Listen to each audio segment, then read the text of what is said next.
سلام عليكم يا جماعة. اهلا نشأت افندي، اتفضل. ايه اللي في يدك دي اكيد طرد جون بعتهولي. هات وريني كده. اوعى ايدك، ده طرد جاي من البرازيل ومبعوت لواحد اسمه مدحت عبد العال تلقيمة. عبد العال تلقيمة، ايوه انا عارفه، الله يرحمه، ده يبقى ابو الواد سليط. يبقى مدحت ده اخو سليط. ها يلا ادوني بقى العنوان عشان اروح اوصله له. انت بتقول ايه يا نشأت افندي؟ مفيش حد في البورتو كله اسمه مدحت، وسليط ده حلت امه، يعني ملوش اخوات.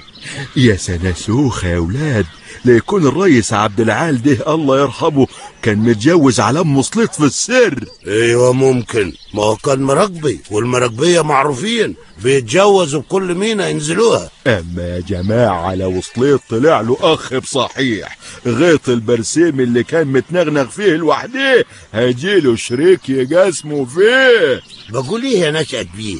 انا بقول يعني بدل ما تتعب رجليك تسيب لي الطرد دي وانا اوصله له. طب وانا اسلمك الطرد بتاع مدحت ده ليه؟ ما انا اسلمه لاخوه احسن، وهو جحا اولى بطرد اخوه. طب قول لي، هو الطرد اللي ما يستدلش على اصحابه في الكفور النائيه بتعملوا فيه ايه؟ نسيبه عند العمده يومين يمكن يبقى له اصحاب بقى. اديك قلتها، وبما ان الكفر بتاعنا بقى بورتو، وبما ان رئيس مجلس اداره البورتو، يبقى الطرد الحلو ده يفضل عندي. بحيث كده بقى تمضيلي على الورقه دي بالاستلام يا جناب عمده البورتو، وهاجيلك بعد يومين لو لقيت الطرد ده مفتوح هخرب بيتك.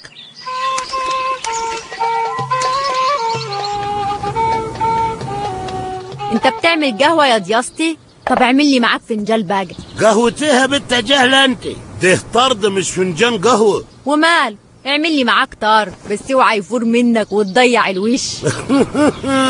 بقول لك ايه، اطلع من نافوخ السعاده وسبيني ركز، انا لازم افتح البتاع ده بحرص عشان نشأت افندي ما يفقس ان فتحته. طب دي امانة يا دياستي، عايز تفتحها ليه؟ ما هو عشان امانه لازم نراعيها. افرضي كان فيه بغبغان شركسي ولا قرد نمساوي، مش لازم برضك نسقيهم ونزغطهم لحد ما يوصلوا لاصحابهم؟ ايوه معاك حق صحيح. طب وافرض يعني طلع فيها كنابل عنكوديه ولا مخدرات نوويه، يبقى زي الحال بقى. ها تصدق عندك حق، دول الجماعة البرازيليين دول واعرين قوي، نواية المخدرات عنديهم بتطرح عناجيد. يبقى أسلم شيء توصل الأمانة لصاحبه، ويا دار ما دخلك طار. وهو فين صاحبها؟ ده بيقولك المرسل إليه مدحت عبد العال تلقيمة.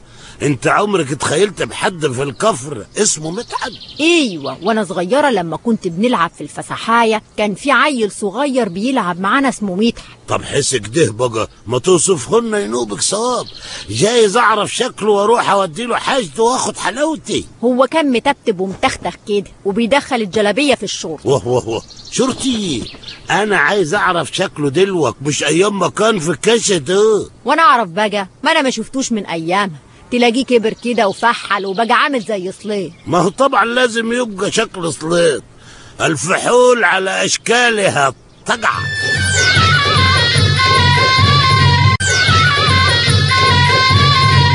خلي بالك يا عم تسوقي، سليط زمانه على اصول، اوعاك تجيب قدامه سيره مدحت اخوه ولا سيره الطرد. أباي، ما هو أنا ما أقدرش أسيبه على عماه كده يا ضياستي، أنا ما عرفش أمسك لساني. معلش يا عم تسوق، استحمل، لازم نمهد له الحكاية دي. توتا طيب أنا همسك نفسي، بس أنت صحصح معايا لحسن أغلط وأقول. يا عم تسوقي، يا عم دياسطي. أهلا صليط. صباح الفل يا عم تسوقي. ولا كأني واخد بالي. افرحوا لي يا جماعة، أنا خدت الإعفاء النهائي من التجنيد. افتح نص جزازة شربات يا عم دياسطي وفرجها على شعب أبو عجوة كلتهم. ده إيه البزغ ده كله يا واد؟ خلي الناس تفرح يا عم دياسطي، أنا قاعد معاكم في الكفر مش رايح الجاهلية، وهقعد أراعي أمي وأرضي اللي فاتها لأبويا. يا فرحة ما تمت. ليه بس يا عم تسوقي؟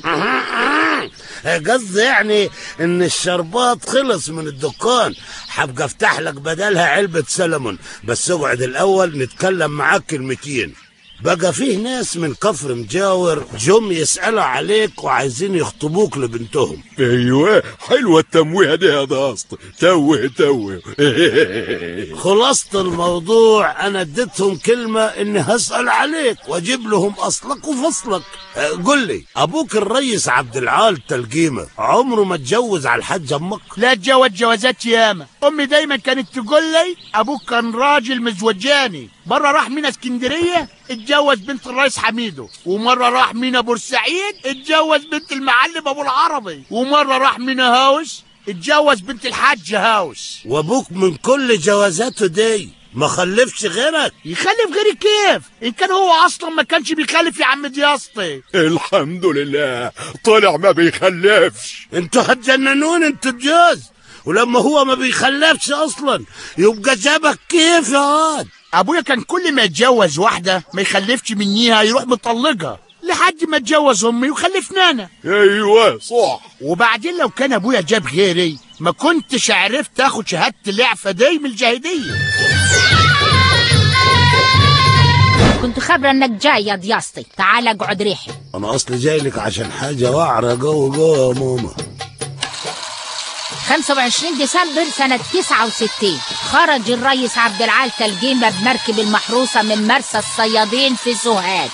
المركب تاهت في عرض البحر لحد ما جنحت حدانا في الرياح العجواتي بتاعنا، واضطر يقعد في البلد كام يوم على ما يصلح مركب. يا بوي انت شغالة من اياميها يا كبيرة؟ شطب يور ماوس يا ولد. حاضر يا ماما. 1 يناير 70 كان يوم مليح والسما صافية والبحر بيضحك. نزلت فتحية السيد مانو تدلع تملى القلل. شافها عبد العال سحرته وطلب منها بوج مية، قالت له اشرب من البحر.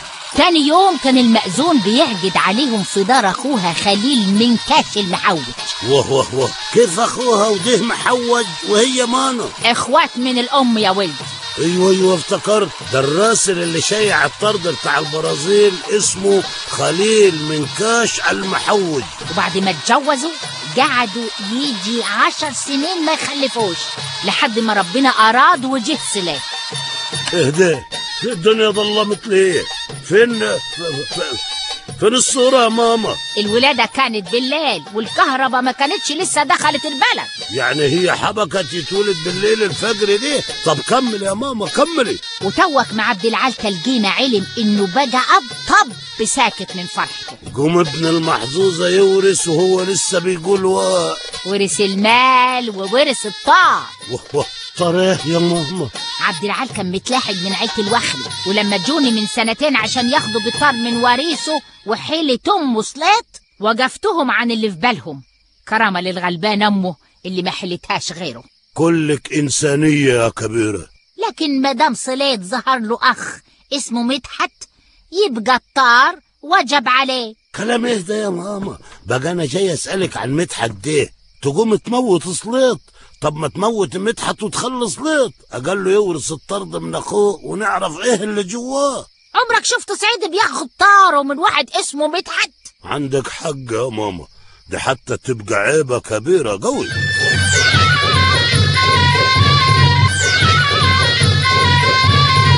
اخيرا هفتح الطرد واشوف جواه.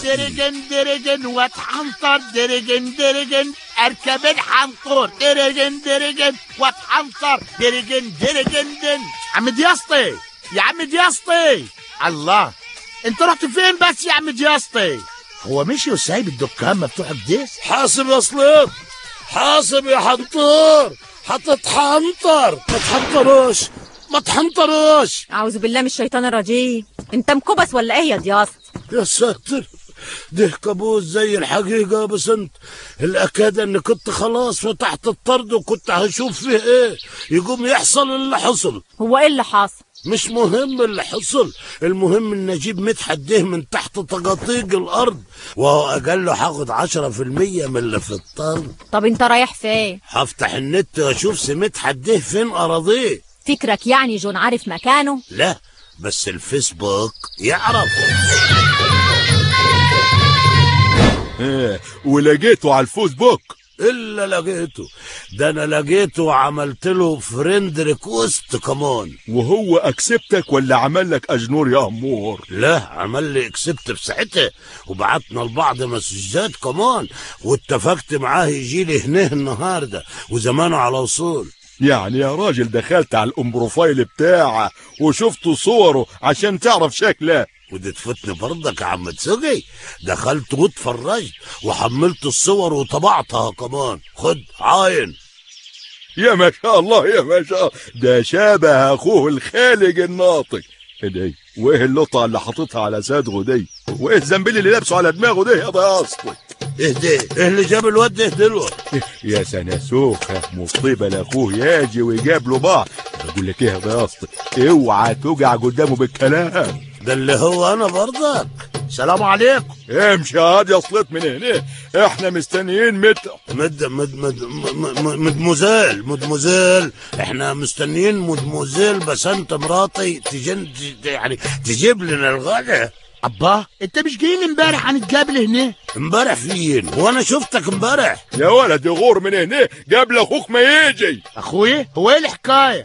هو مين اللي جاي؟ مدحت. ايه انت قلت له يا عم جسطي؟ قلت له ايه؟ انا من زمان كنت عارف ان هيجي اليوم اللي هتفقس فيه ويتعرف ان اسمي مدحت، بس والختمة الشريفة دي غلطة ابويا، هو اللي سماني وكتبني في شهادة الميلاد مدحت. وابوك يعمل العملة المهببة دي ليه؟ خلي بالك يا ضياص، اوعى توجع بلسانك قدامك. يا عم تسوقي اصحى بقى، انت لسه نايم؟ يعني انت يا واد مدحت اللي كان قدام امبارح على الفيسبوك؟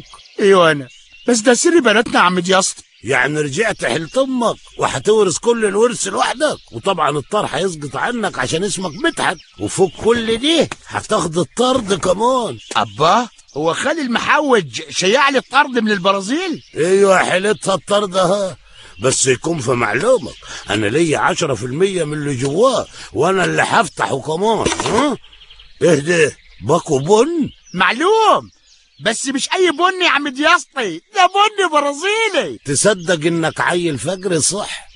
خد البن بتاعك يا ميدو واتكل على الله. سلام عليكم. يا ساتر، كويس انه مشي قبل ما مدحت ما يجي. وكل يوم من ده مكان